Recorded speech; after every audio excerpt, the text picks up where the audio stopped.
Paul James here, and in this video, we're going to break down some keyword research principles for you and show you how to structure your website so that you can rank on the first page of Google.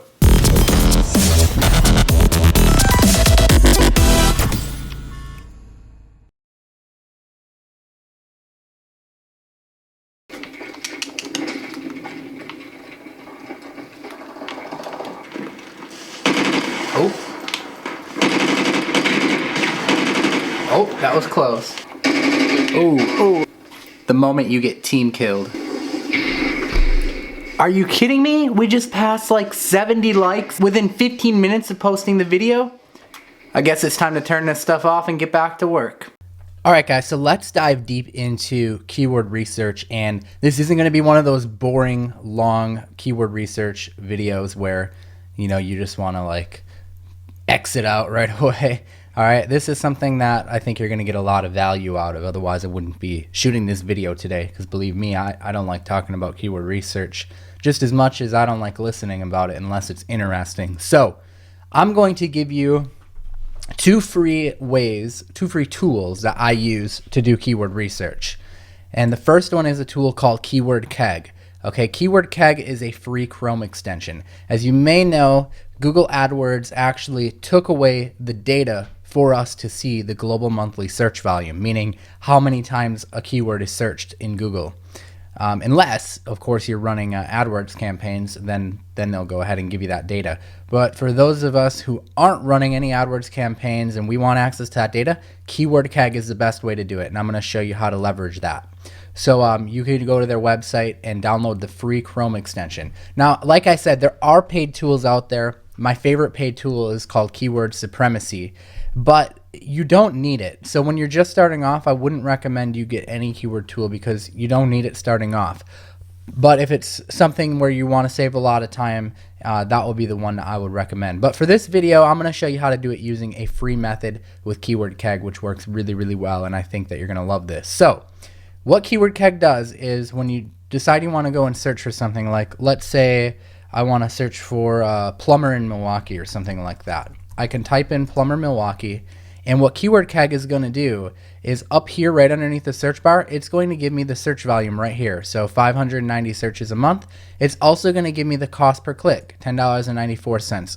So what that means is if I were to click on one of these AdWords ads here, it means that that company would approximately get charged $10.94. Now that's just an average, like that's how much you might pay to try and get listed there. That's the average cost per click. So you can use those two indicators first off to really signify what keywords are going to be important, because it won't always show monthly search volume, especially for doing local stuff, but a lot of times it does. So this is kind of my first go-to priority is monthly search. The higher the better, right? My next go-to priority, if monthly search can't be relied on because we're doing local, would be the cost per click then, and again, the higher the better. So that's Keyword Keg in a nutshell. It puts all this stuff here for you. Very straightforward, very simple. You can rely on this data for your keyword research to really put together a good site. Now, if we come to the bottom, at the bottom of every Google search, there's a searches related to section, which is basically suggestions on, you know, if you're looking for a plumber Milwaukee, you're probably also interested in these as well. Okay, so check this out. Best Plumbers Milwaukee is only getting 10 monthly searches, but a much higher cost per click. So that might be worth looking into. You know, if people are paying so much for that keyword, perhaps they're getting good results from it, right? So this is kind of things that go through my mind as I'm looking at different keyword suggestions. Now, don't be turned away by keywords that have very low search volume, because you could go after those keywords. I mean, 30 searches a month for a local plumber, if they can just pull a couple leads off of that, that's well worth it for them, right? If they're going to be doing a big job, or if the lifetime value for their customer is big, then that's fine, you know, grab that. Now, if you're really, really struggling with finding keywords because maybe you're in a smaller city and you just really can't find it, then, like, let's say, for example, I was targeting the city West Dallas, or that's actually probably pretty big. Let's do Brookfield. So Brookfield may not pull, well, it is pulling data, but I just want to give you an example. If it wasn't pulling any data at all, like no monthly search volume or whatever, my next go-to line of defense would be would come to the conclusion that Google just doesn't have enough data on it, because that's kind of a ridiculous thought. No one's searching for that keyword. Highly, highly doubt it. And I know that's not true because I rank for keywords all the time where where Google says that it doesn't get any search volume and then we get a bunch of leads from it. So my recommendation to you is basically this. Find the city that is nearest you that has a higher population than the city you want to rank in, and just use those keywords for now to pull your data at least. And then later when you construct the site, you could just swap out Plumber Milwaukee for Plumber Brookfield. Right? My logic on that is this. If someone is in Milwaukee, which is not that far away from Brookfield, it's a bigger city, if they're searching the variations Plumber Milwaukee, then people in Brookfield are probably searching Plumber Brookfield. So that's what I'm getting at with that. Okay, so let's talk about coming up with even more ideas. Like, this is a great way to kind of think of ideas off the top of your head and confirm if they're good or not. But what if you want to come up with even more ideas?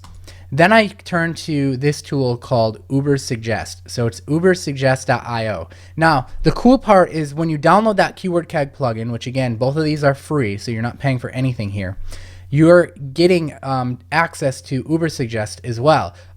So they're separate services. I don't want to create confusion here, but what happens is that plugin actually pulls data with Ubersuggest as well. So let me show you what I mean. Let's just stick with the Plumber Milwaukee example again, and we'll hit suggest here. Ubersuggest is going to go and it's going to basically append the letter like A after it, and then the letter B after it, and it's going to come up with a bunch of different ideas, right? You see what they're doing here? They put the letter E before it. It pulls Emergency Plumber Milwaukee. Look, we just found a new idea that we probably never would have thought of before. Okay, let's see what else we have here. Plumber in Milwaukee, because it appended the word I, or the letter I, and found words with I that had good keywords, right? This is a very, very awesome way to pull keywords, and this stuff I'm showing you, I really don't see many people talking about this stuff, so that's why I wanted to shoot a video about it. And a lot of people were asking in the last video how I do keyword research. What we do here is go back.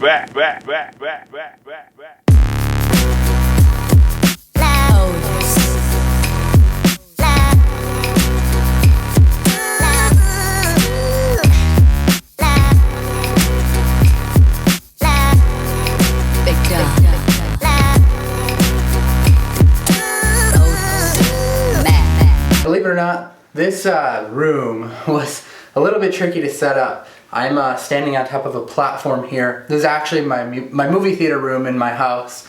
And if you guys don't know, I moved into this house at the beginning of summer last year.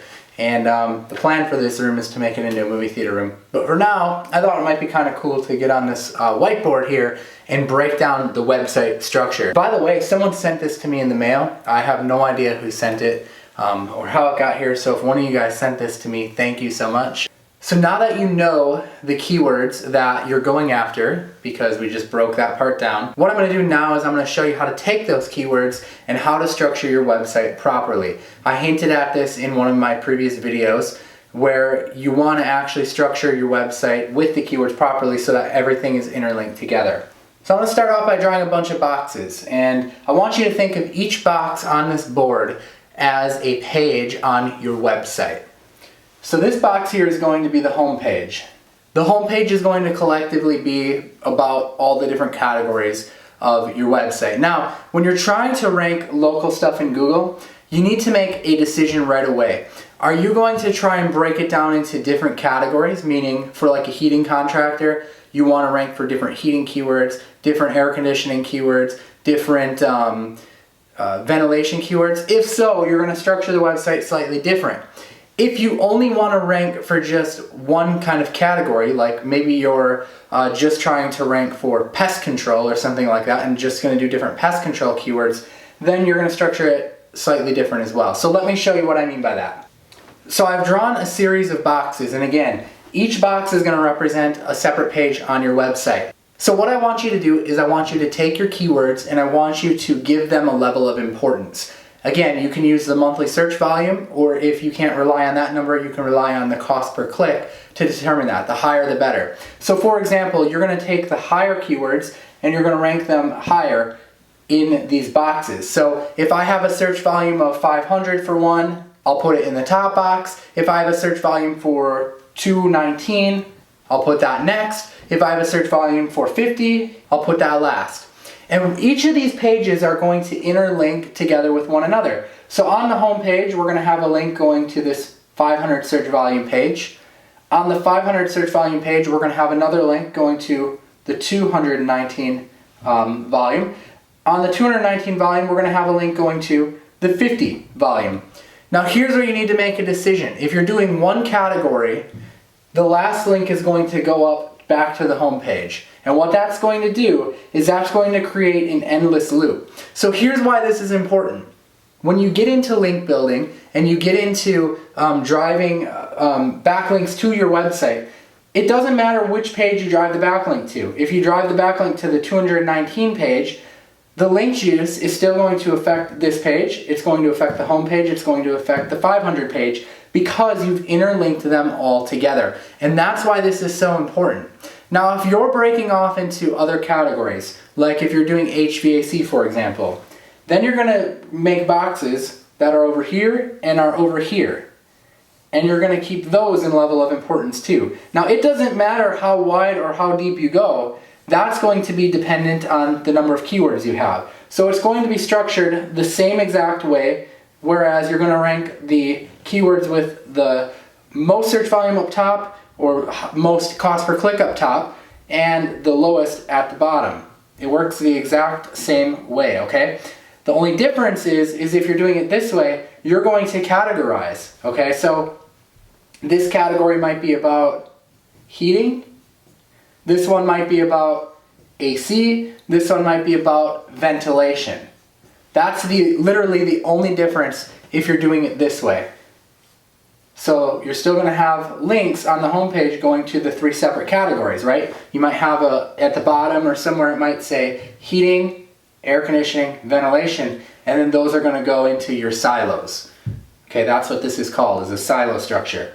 So how do you interlink the silo together if you have multiple categories like that? That's probably what you're thinking next. Well, it's very easy. You're going to start at the left, and at the end of your left silo, you're going to link it to the top of the next one. And at the end of the next one, you're going to link it to the top of the next one. And then at the very end, on your last silo, that's going to go back to the home page. What we're doing here is we're making things incredibly easy for us when it comes time to backlink and send signals to the website. Again, I'm just going to show you an example. Let's say I go to CNN and they write about me, okay? And they backlink back to this page because they were talking about gas furnace repair, which fell under the heating category. Not only is that link going to affect this page, right? The link is going to be effective most on this page, but what's going to happen next is it's going to follow up here, and it's going to affect that page, and it's going to flow through, following these arrows, the entire site. Do you see what happens there? It creates a perfect circle, an endless loop. Now, if you ever need to add keywords on, that's fine. You can just, break the link cycle here and just reconstruct it on your web page. Now, this isn't absolutely necessary, but if you spend more time on this stuff, you're going to spend a lot less time on the other things that we'll be talking about. Speaking of that, my next video, I've got a brand new goal for you. You guys hit 50 likes on that last video like it was nothing. I mean, I put that up like 15 minutes later, you guys hit 50 likes. So we're going to set a new goal, which I think is very doable. I want 150 likes before I'm releasing the next video in this series. So you guys may have to work a little bit harder at this one, share it, recruit your friends, because getting to 150 might be a little tougher, but I know you guys can do it. And if you're loving what you're seeing here, then you can get me to 150 likes on this video and I'll release the next one. You guys are putting me to work here. I've released videos the past 3 days. These things take pretty long to set up actually. Just getting the lighting set up in the room and stuff. It can be a bit of a challenge, but I'm happy to do it for you guys. I know that you guys are enjoying it, and getting me to those likes really, really signifies that. Also, if you could subscribe, if you came here from my email list and you're not a subscriber, or you came here from YouTube search, you should definitely subscribe to my YouTube channel because I don't always email out my list about my YouTube videos. And if you're subscribed, you're going to get notified of that. Also, on the flip side, if you came here because you're already a YouTube subscriber or you found me in search, but you're not on my email list, you're missing out on valuable content too. So I will leave a link in the description as well so that you can also subscribe to my email list. And I send exclusive offers to both. So it's a chance to get access to both of the exclusive content. And I mean, if you like what you saw here, then this is just a small taste of what I like to do, like on a monthly basis for my tribe, because my greatest accomplishment is to see you guys have success, okay? And if I can do that, then I've fulfilled my goal. That's what I'm really looking to do here. So I hope that you enjoyed this video. Let's get it to 150 likes and leave a comment. Remember, this video that I just made today, it was inspired from the comments on your last video. So if you leave me feedback, you're going to be in control of what I talk about next. All right, guys. One other thing that I really wanted to talk with you about and inspire you about. Most of my students who I work with, okay, most of them that I work with, they know nothing about SEO when they pick up their first client, okay? They know nothing. So what they do is they go out, they find a client, and they learn as they go. They follow my guidance as they go. So I can think of Paul Tufts, who comes off the top of my head, who's making upwards of $20K a month. He knew nothing about SEO coming into working with me, and he went on to land a mortgage client right away. I think was his first one, and he was able to, see some great results, all because he took massive action. He went and landed a client right away, and he applied this stuff and learned as he went. And that's what I see most of my successful students doing. So if you want to do this stuff, you need to take action. You need to go out and just do it. And remember, the worst that can happen is someone gives you money and you're not able to get them ranked and you give their money back. That's the worst that can happen. There's nothing else that can happen besides that, right? So go out there, take action, leave me a comment below, hit 150 likes, subscribe on YouTube, subscribe to the email list. You guys rock.